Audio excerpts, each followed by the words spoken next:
Aujourd'hui, je vais vous parler d'un Canadien, et non, ce n'est pas Ryan Reynolds. Il est chanteur, acteur, auteur-compositeur, interprète et producteur. Il oscille entre la première et la deuxième place des artistes les plus écoutés sur Spotify. Il a la chanson la plus écoutée sur Spotify avec Blinding Lights. Il a 18 chansons qui comptent plus d'1 milliard de streams. Il a plusieurs autres records à son actif. Il s'appelle Abel Tesfaye, aussi connu sous le nom de The Weeknd. Il est né le 16 février 1990 et musicalement, c'est mon artiste préféré. À l'heure actuelle, il n'a pas de casserole, donc j'en profite pour faire une vidéo sur lui. Alors si vous êtes fan ou souhaitez le découvrir à travers l'astrologie, alors bienvenue dans cette nouvelle vidéo.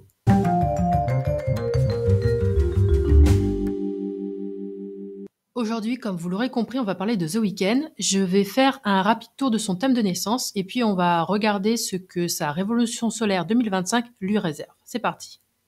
Alors, The Weeknd est né le 16 février 1990 à 14h45, juste après les Feux de l'amour. Avant de commencer, petit disclaimer.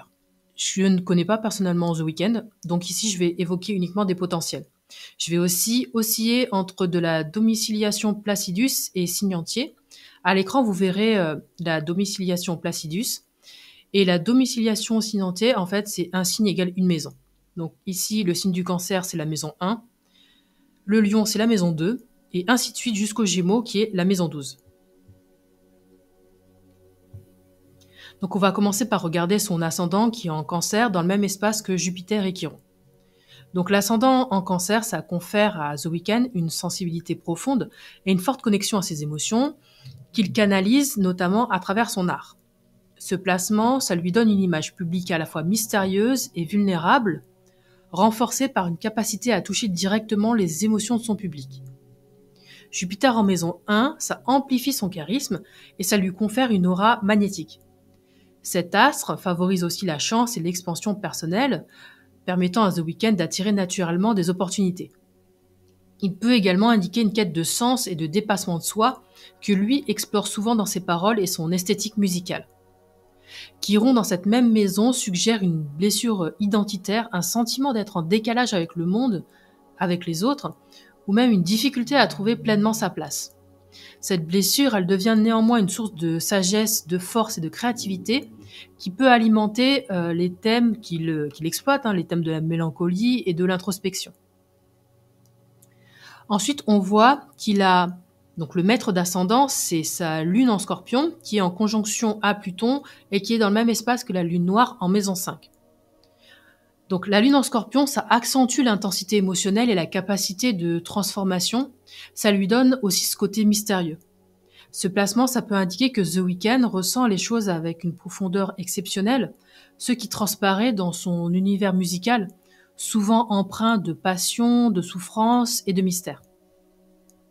La conjonction avec Pluton, ça renforce son côté obsessionnel et sa capacité à renaître de ses propres cendres. Il y a un côté phénix chez lui. On sait qu'il a souffert d'addiction et que normalement il a arrêté. Il vit ses émotions de manière extrême, ce qui peut se traduire par des phases de destruction et de reconstruction, tant sur le plan personnel qu'artistique. Je vous invite à regarder les premières minutes du clip Starboy pour voir l'illustration de ce dont je vous parle, de cet aspect destruction pour renaissance. Ce placement, ça indique aussi beaucoup d'angoisse, tout en ayant une forte capacité à captiver les autres et à créer une œuvre marquée par une puissance émotionnelle brute. La présence de la lune noire, ça ajoute une dimension taboue ou interdite à ses émotions et à son expression artistique. Ça peut se manifester par une fascination pour les thèmes sombres, l'addiction ou une exploration de l'interdit, ce qui se retrouve dans sa musique où il aborde sans filtre les excès qu'il a vécus et les tourments de la célébrité. Ce placement, ça peut aussi marquer des relations amoureuses intenses, passionnées, voire destructrices. Ça peut marquer une tendance à vivre des amours cachés, interdits ou marqués par des jeux de pouvoir. Et peut y avoir aussi une peur de l'abandon. Ce placement, ça peut aussi nous parler de blessures de l'âme. Et là, je vous renvoie au livre de Lise Bourbeau. Ça peut nous parler d'un lien émotionnel important et ou complexe avec la mère et les futurs enfants. Et accessoirement, ça peut être une personne qui s'intéresse au mysticisme, à la psychologie, à l'astrologie, aux sciences occultes, et qui peut avoir une intuition très développée, voire même des dons médiumniques. La maison 5, associée à la créativité et au plaisir, ça indique que toute cette intensité se reflète principalement dans son expression artistique et dans ses relations amoureuses qui peuvent être marquées par la passion, la possession et des schémas de destruction, renaissance, régénération. Ensuite, on va voir son soleil, et son soleil est en Verseau en maison 8 avec le nœud nord et Mercure. Donc le soleil en Verseau, ça confère à The Weeknd un esprit anticonformiste et une approche unique de la célébrité.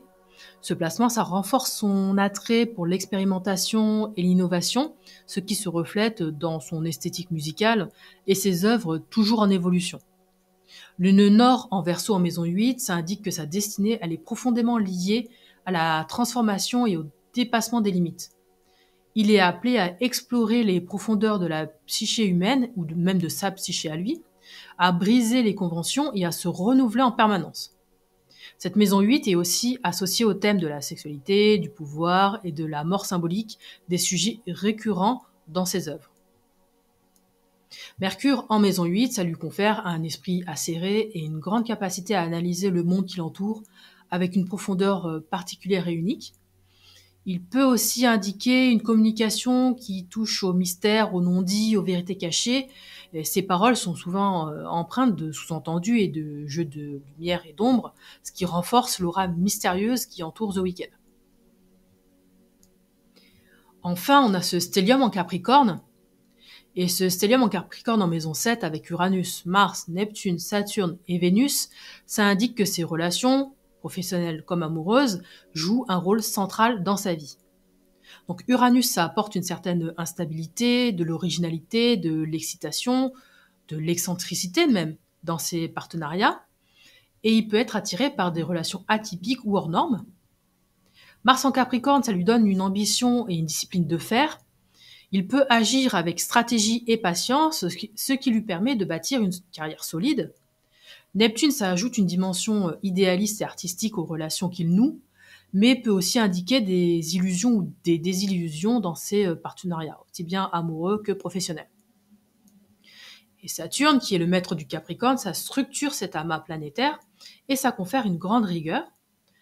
Ça peut indiquer des épreuves ou des difficultés au niveau des relations avec les autres, mais aussi une capacité à bâtir des collaborations et des partenariats durables. Vénus en Capricorne, ça lui donne une approche pragmatique de l'amour.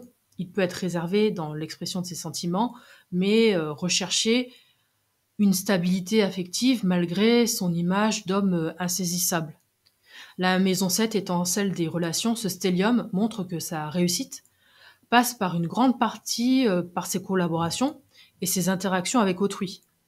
Il est amené à travailler avec des partenaires qui façonnent son évolution et à naviguer entre désir et connexion et besoin d'indépendance. En gros, pour conclure et résumer le thème de The Weeknd, ici tout ce qu'on voit, ça nous révèle une personnalité complexe, marquée par une grande sensibilité, une intensité émotionnelle extrême et une quête incessante de renouveau. Son ascendant Cancer, ça lui confère une aura mystérieuse et magnétique, tandis que sa lune en Scorpion, ça amplifie sa profondeur et sa capacité à toucher les âmes. Son soleil en Verseau en maison 8 indique un besoin d'innover et de repousser les limites, tandis que son stellium en Capricorne en maison 7, ça souligne l'importance des relations dans son parcours. Ces placements expliquent pourquoi son art est si puissant, qui navigue entre mélancolie, introspection et quête de renouveau. Et je trouve que The Weeknd incarne parfaitement l'image d'un artiste tourmenté et visionnaire, capable de se réinventer à travers ses blessures et ses expériences. On voit aussi que c'est une personnalité marquée par le Scorpion et le Capricorne, ce qui peut expliquer de manière assez contradictoire son côté mutique. Quand on y pense, vous avez peut-être déjà entendu The Weeknd chanter si vous le connaissez, mais est-ce que vous l'avez déjà entendu parler ? Est-ce que vous l'avez déjà vu en interview ? C'est quand même des interventions, les interviews et les déclarations publiques à l'oral, c'est des interventions qui sont très rares de sa part pour un artiste de cette envergure. Et enfin, un dernier point que je vous propose de regarder rapidement, on peut faire un petit point sur sa part de fortune qui est en Bélier en maison 10. Donc la part de fortune, ça va représenter l'espace de son épanouissement. Et ce placement, en Bélier en maison 10, ça pousse à être initiateur, à créer, à faire bouger les choses, à être un leader en quête d'épanouissement qui demande à assumer sa singularité pour atteindre le summum de son bonheur. Et c'est en assumant d'être qui il est qu'il peut inspirer les autres à passer à l'action. C'est un placement de pionnier, mais avec ce placement, pour se réaliser, on a tout de même besoin de la coopération, de la compréhension des autres. Et là, on va faire appel du coup au point opposé qui est en balance en maison 4. Et d'ailleurs, avec The Weeknd, on a un très bon exemple. Par exemple, pour lui, sa façon d'assumer sa singularité, c'est d'être un artiste, un chanteur, de partager sa vision et de pouvoir en faire sa carrière. C'est aussi sa manière de gagner en autorité et en reconnaissance. Mais si personne n'écoutait ses chansons ou ses créations, il ne pourrait pas se réaliser de cette façon.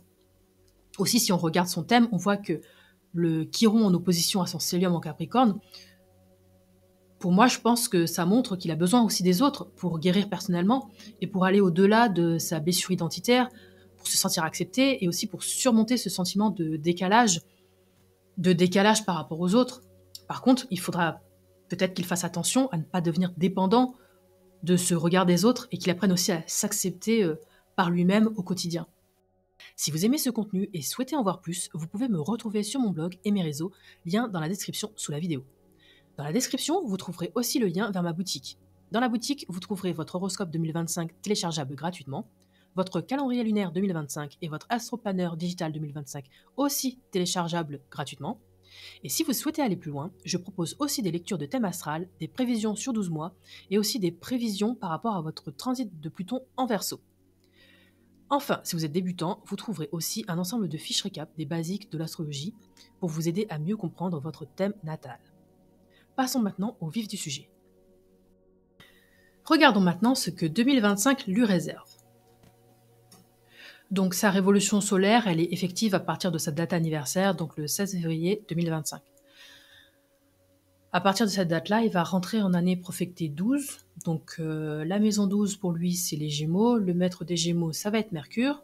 On voit que Mercure, lors de sa révolution solaire, va être en Poisson. Et aussi, on va voir que Jupiter est en transit en Gémeaux au moment de la révolution solaire. Donc c'est comme s'il s'apprêtait à entamer une transition vers un nouveau cycle à partir de sa date anniversaire. D'ailleurs, en numérologie, il est en année personnelle 9 dans une année 9, dans une année universelle 9, donc c'est favorable à la fin d'un cycle, au voyage à l'international et à la notoriété.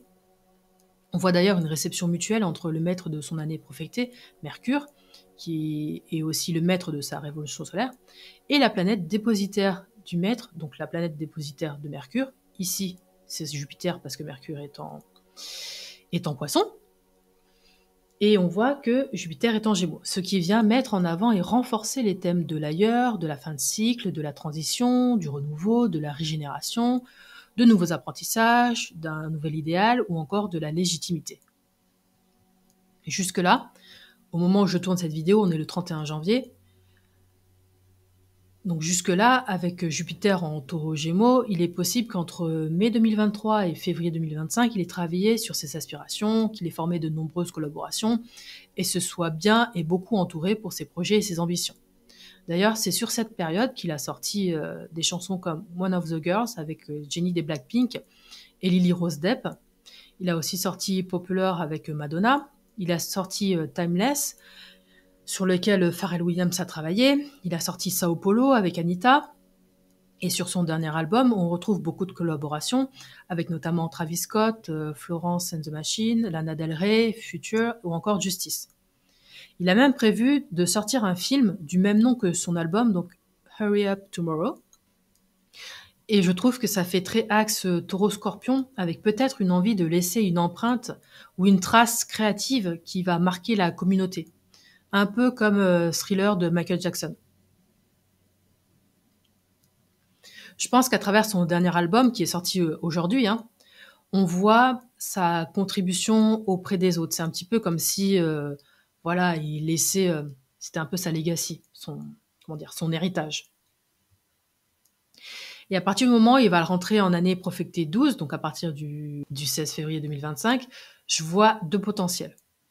Soit il se retire pour faire une pause et travailler sur son prochain album ou un autre projet créatif, soit il part en tournée mondiale, peut-être même une tournée d'adieu, ou même il fait les deux.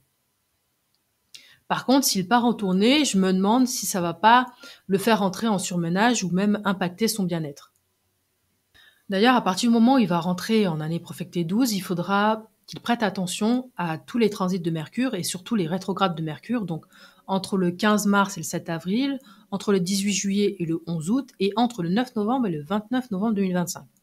Ces rétrogrades pourraient nous parler de repositionnement dans sa carrière, sa façon de faire les choses, ou encore un repositionnement dans le message qu'il véhicule aussi. Si on regarde sa révolution solaire pour 2025, on voit un ascendant Sagittaire en maison 5 en Placidus et en 6 en signe entier.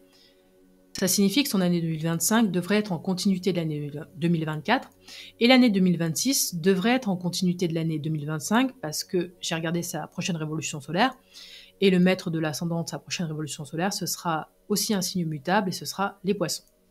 Si je regarde le placement de l'ascendant, donc c'est-à-dire le Sagittaire, ça me renvoie à mon pronostic de tournée mondiale.